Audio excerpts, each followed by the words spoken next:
कुलपति आइए,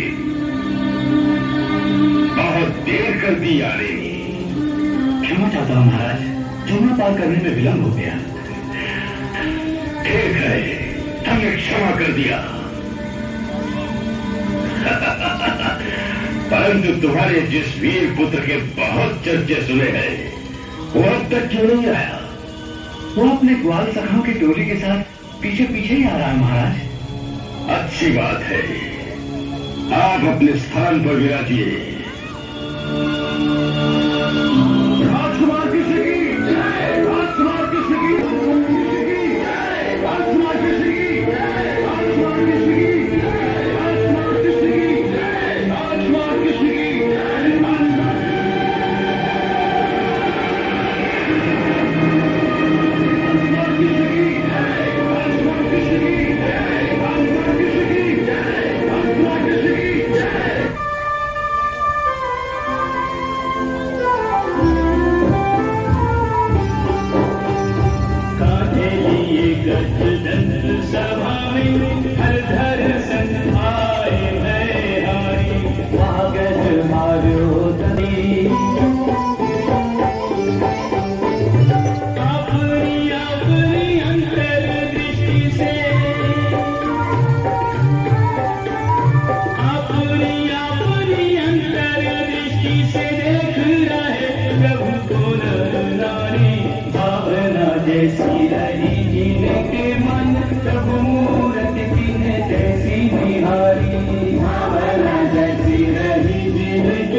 पहली बार किसी राज्य सभा में आए हो, शायद इसीलिए इतनी मर्यादा भी नहीं जानते कि राजा के सामने आने पर राजा को प्रणाम किया जाता है।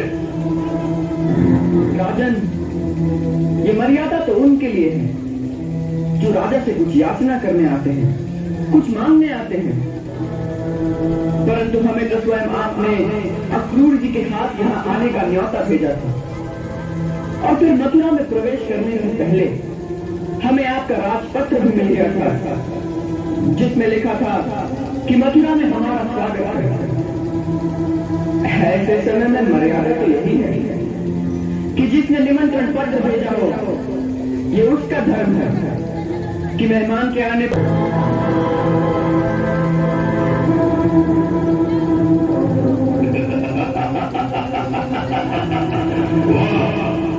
तुम्हारी वाक चतुराई से हम प्रसन्न हुए, इसलिए हम तुम्हारी उस भूल को क्षमा कर देते हैं जो तुमसे अनजाने में हुई है। क्योंकि गांव में रहने के कारण तुम्हें अभी राजमर्यादा का पूर्ण ज्ञान नहीं है। नहीं राजन, हमें राजमर्यादा का ज्ञान, और हम जानते हैं कि पहली बार जब किसी राजा से मिलने जाओ तो खाली हाथ नहीं जाना चाहिए, कुछ उपहार लेकर जाना चाहिए।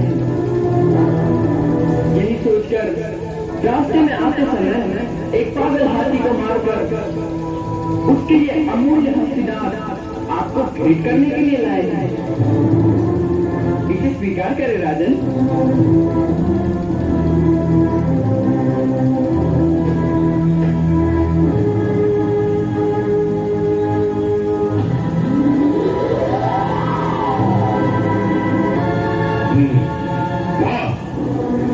कहते हैं वीरता।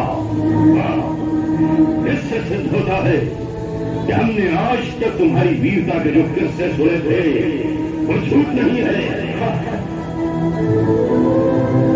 हमें गर्व है कि हमारे राज्य में तुम्हारे जैसा एक परमवीर बालक भी है। इसीलिए हमने मथुरा के इस महान उत्सव में आने के लिए तुम्हें निमंत्रण भेजा था ताकि देश विदेश से आए हुए इन योद्धाओं, वीरों और मथुरा की प्रजा के सामने तुम्हें परम वीर पदवी प्रदान करके तुम्हारा राजकीय सम्मान किया जाए।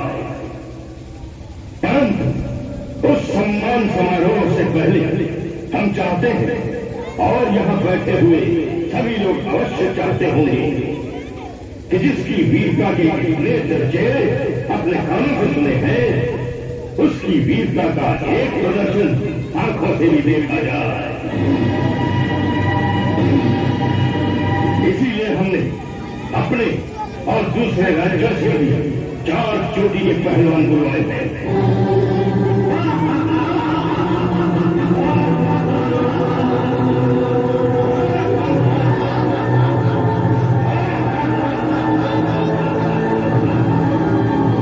हम चाहते हैं कि आज इस अखाड़े में तुम्हारा मल्ल युद्ध देखा जाए।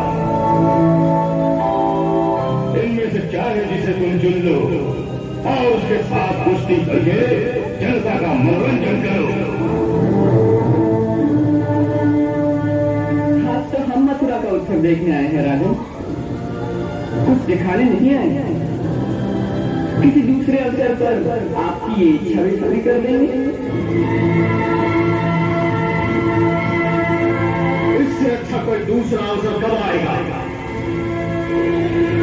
देश विदेश से इतने लोग मिलकर इकट्ठा होंगे।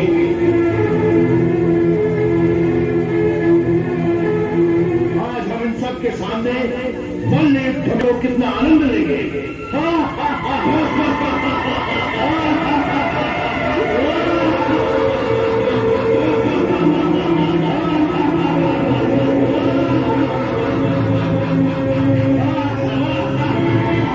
हमें देखकर तुम्हें डर लगता हो तो दूसरी बात है, सबके सामने हाथ जोड़कर क्षमा मांग लो, हम तुम्हें छोड़ देंगे। हे मल्ल शिरोमणि, हम मानते हैं कि मल्ल युद्ध की चुनौती मिलने पर एक वीर को अपनी ताड़ ठोक कर अखाड़े में आ जाना चाहिए, परंतु मल्ल युद्ध के भी कुछ नियम होते हैं। पहला तो यही है कि मल्ल युद्ध हमेशा दो बराबर वालों में होता है। हमारी और आपकी बराबरी कैसे हो सकती है? हम एक छोटे से बालक हैं और आप मल्ल युद्ध विशाल। आपकी विशालकाय के सामने तो हमारा शरीर एक चौथाई भी नहीं है। इसलिए आपकी और हमारी इस प्रतियोगिता को यहाँ पर बैठा कोई भी उचित नहीं कहेगा।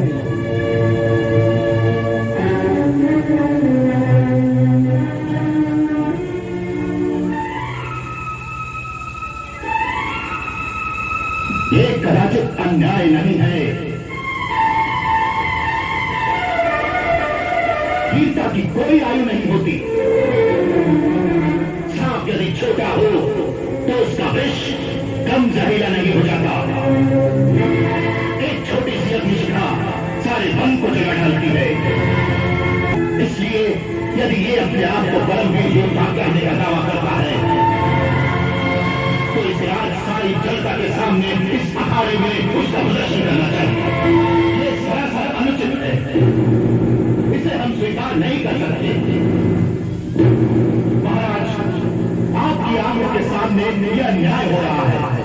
राजा होने के नाते आपका यही धर्म है कि राज्यसभा में एक नन्हे बालक के साथ घोर अन्याय न होने दीजिए। नहीं अब्दुल, हम तुमसे सहमत नहीं है। जो हो रहा है वो युक्ति संगत है, अन्याय नहीं है। तो जिसके बारे में ये कहा जाता है कि जिसने बकासुर और अहासुर जैसे परम शक्तिशाली दैत्यों को अकेले ही मार दिया हो, जिसने गोवर्धन जैसे पर्वत को अपनी एक उंगली पर उठा लिया हो, उसे छोटा बालक कहना यानी उसकी वीरता का अपमान करना है। और हम एक वीर का अपमान करना नहीं चाहते। राजा होने के प्रजा के प्रति हमारा कुछ कर्तव्य बनता है। वीरता की पदवी प्रदान करने जा रहे हैं।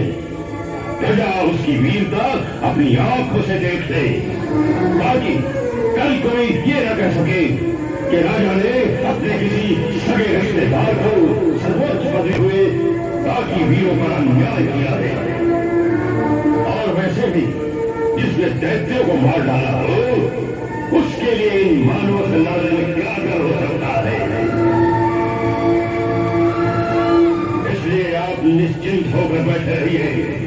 हम मथुरा नरेश की बात से सहमत हैं कि प्रजाजनों के मनों को आश्वस्त करने के लिए, उन्हें यह विश्वास दिलाने के लिए कि हम ही वो हैं जिन्होंने उन महान दैत्यों का संहार करके अब तक इस राज्य की रक्षा की है, हमें अपना पराक्रम दिखाना ही होगा।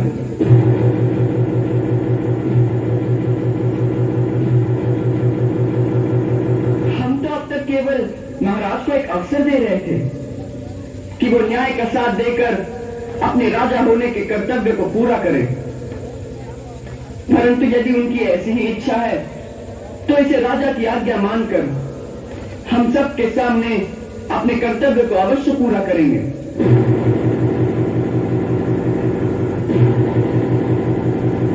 हम इस मल्ल युद्ध के लिए तैयार हैं।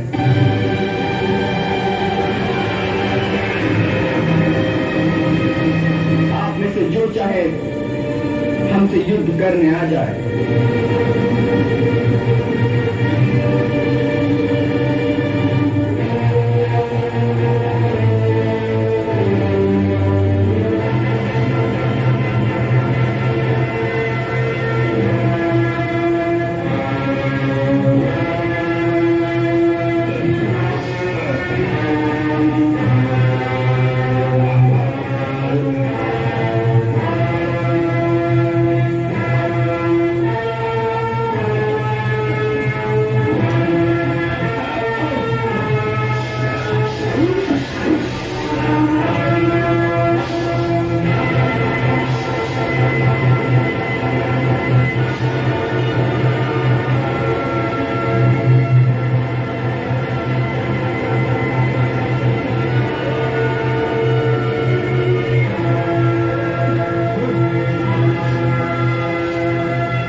और तुमने हमें पहचाना नहीं। हमने तुझे बार बार अपनी शरण में आने का अवसर प्रदान किया। अब तेरे पापों का घड़ा भर गया है गन गन। ये तेरा अंतिम समय है। अभी फेंक दे अपनी एक खड़क और हमारी शरण में आ जा। हम तुझे क्षमा कर देंगे गन गन। हम तुझे क्षमा कर देंगे।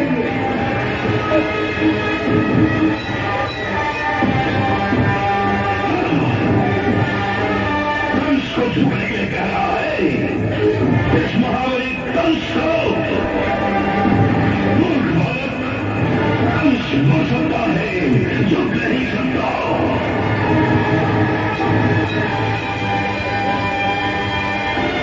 अच्छी बात है, तो आप मृत्यु के लिए तैयार हो जाओ गन।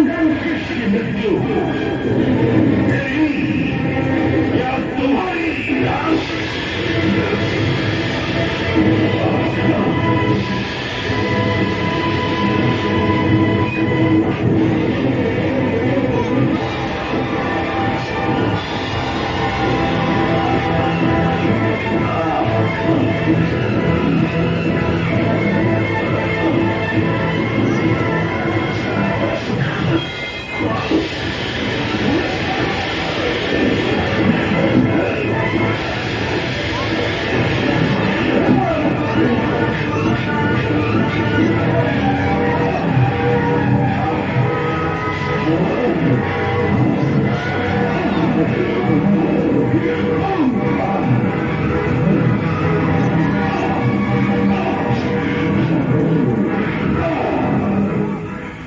हो गया।